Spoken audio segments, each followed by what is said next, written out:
Let us extend this relation between force and momentum and look in bit more detail into it. And what we are going to do is, by looking at it from a different perspective or with slight manipulation, we are going to connect this to the amount of work done by a force or the energy that is there in the system. So for that, our starting point again, we start with the equation of motion, which is my d over dt and v.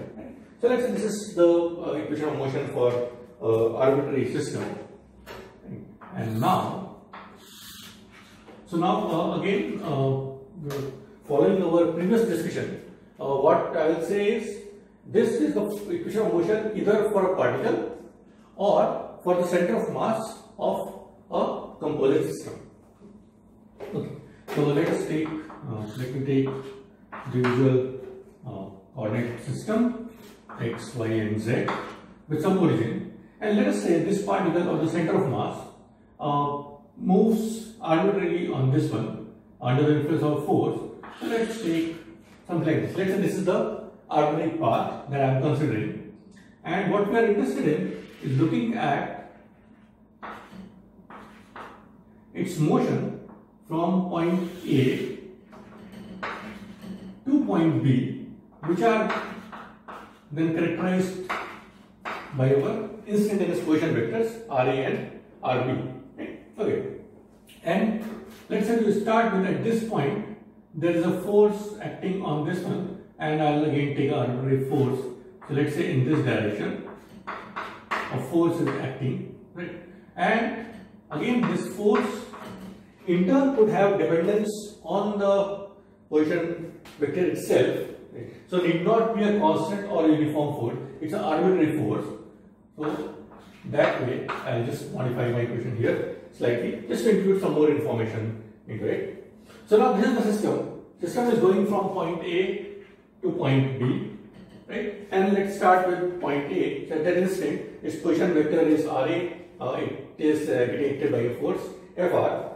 And let's say for a very short time interval delta t, right? In very short time interval delta t, the system moves up to some point which I'll then characterize as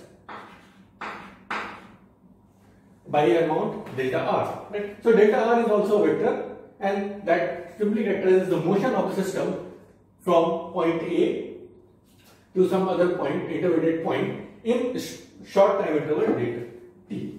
So in the short time interval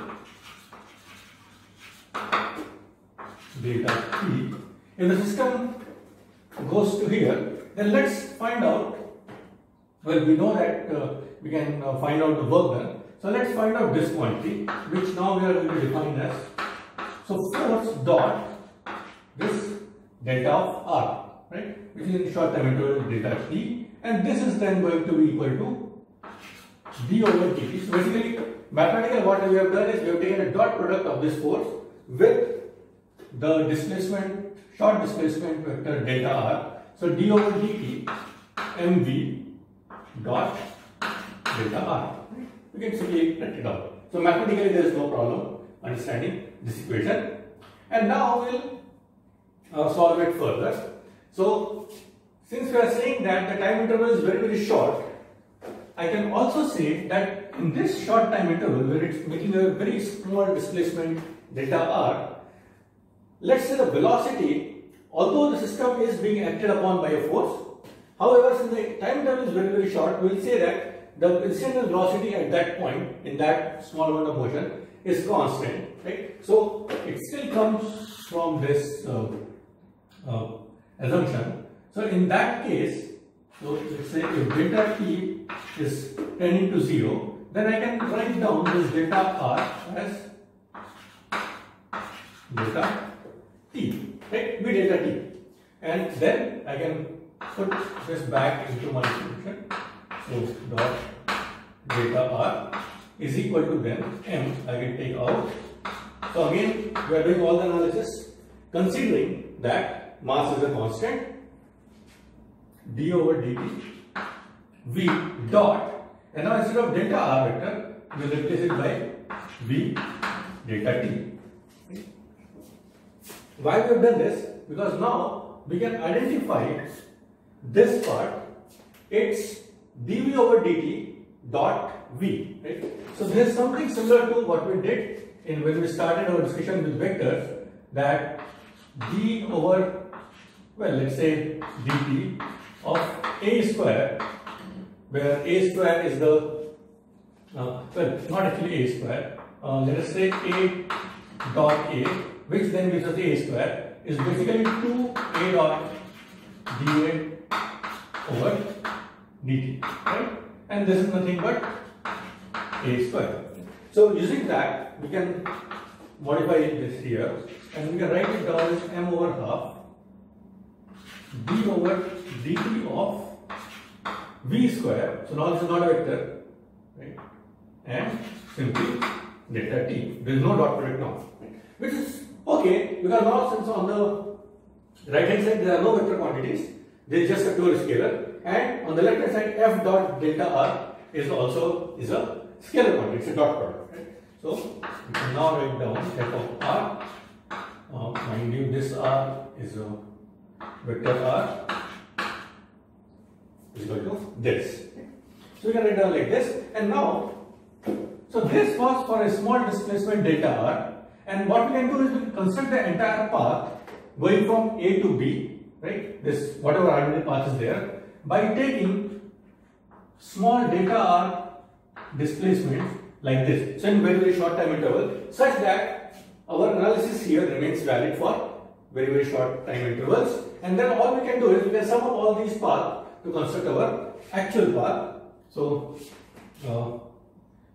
in going from A to B, right, again over the given path, it's basically sum over AB, f of r delta r is equal to, well, the summation extends on both sides, so going from A to B. On this side will be basically summation over all delta r's, on this side will be summation over all the small time intervals delta t, m by 2 dv square over dt delta t. We can say this, and now what we'll do is we will go to the limit that delta t delta r tends to 0, so that our discrete summation can be converted into a continuous integration. So in the limit delta r tending to 0, delta t tending to 0, we will write this down as integral over A to B. So the path is very important because we are summing it over a particular path. Integral A to B f dot delta r. So now f dot dr. So now the delta, the finite displacement will take form of the infinitesimal displacement vector dr. F dot dr, and I am just dropping this dependence on r vector in the f, and we'll take this for there. So it's a implicit dependence that is always going to be there, is equal to, similarly here, integral, well, now this is over time, so m by 2 d over dt v square, and again dt.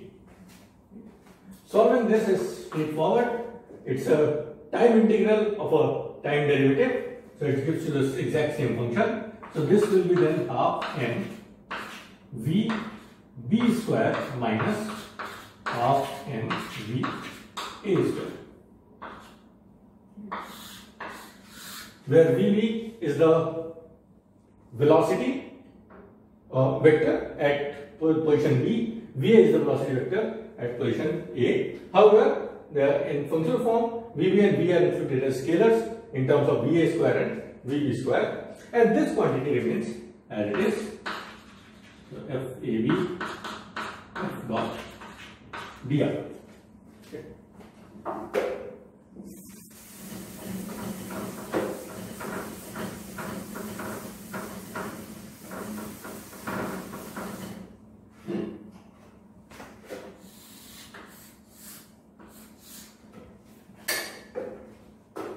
Now we can explain these quantities. So F dot dr is equal to, well, half m VB square minus half m VA square. And okay, so what I'll do is to keep the conventions same, let me not mix capital and small. Right. Okay. So what is this? This we know. This is kinetic energy. This is kinetic energy.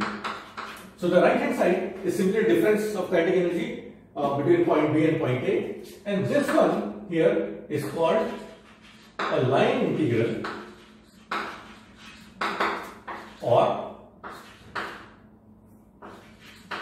a path integral, because the integration is carried over a particular path and going from A to B. So it's not only the limits, it also matters how you are reaching these limits from A to B, or a path integral, right? F dot dr. So, and we'll also write this down as the work done in going from A to B. So this will be the work done in going from A to B, work done by F, the force in going from A to B,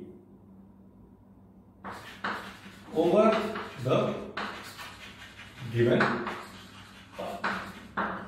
And if you want to see mathematically how this path dependence is built in here, because what I can say is we are simply putting the limits here. So where is the path information? The path information is included in the function form of the force. So that's why I started with explicitly writing force as having an explicit dependence on the position vector. Right? So f is a function of r vector, and dot with the infinitesimally small length element dr, which is also vector. So this term itself includes information regarding the path over which this integral will be carried out. So this is the definition, and with this, so what it also says is, what we can also say is that, looking at this equation now, is that work done by a force is equal to change in kinetic energy of the system. Now, system could be a particle, or system could be the center of mass for a composite object, as far as this analysis is concerned. So this is the this is how we can connect our equation of motion, which is started the definition of force, to now the work and the kinetic energy of the system, be the particle or be the center of mass in the case of a composite system. And what we can quickly see is that if F dot dr is equal to 0 for some reason, in some particular cases F dot dr is 0, then this basically implies that the work done is 0, right? And this is a well-known result which you have been using since your high school physics course, that force applied perpendicular to the displacement does no work, right? No work can be gained from that, and that basically is coming from here. F dot dr, for F is the force, dr is the displacement. So if the force is applied perpendicular to displacement, we know that if the dot product is 0, that means these two vectors are perpendicular to each other, and that also means that now in this case the work done will be 0, or in other words we will not get any work by a force which is applied perpendicular to the displacement direction. Okay, so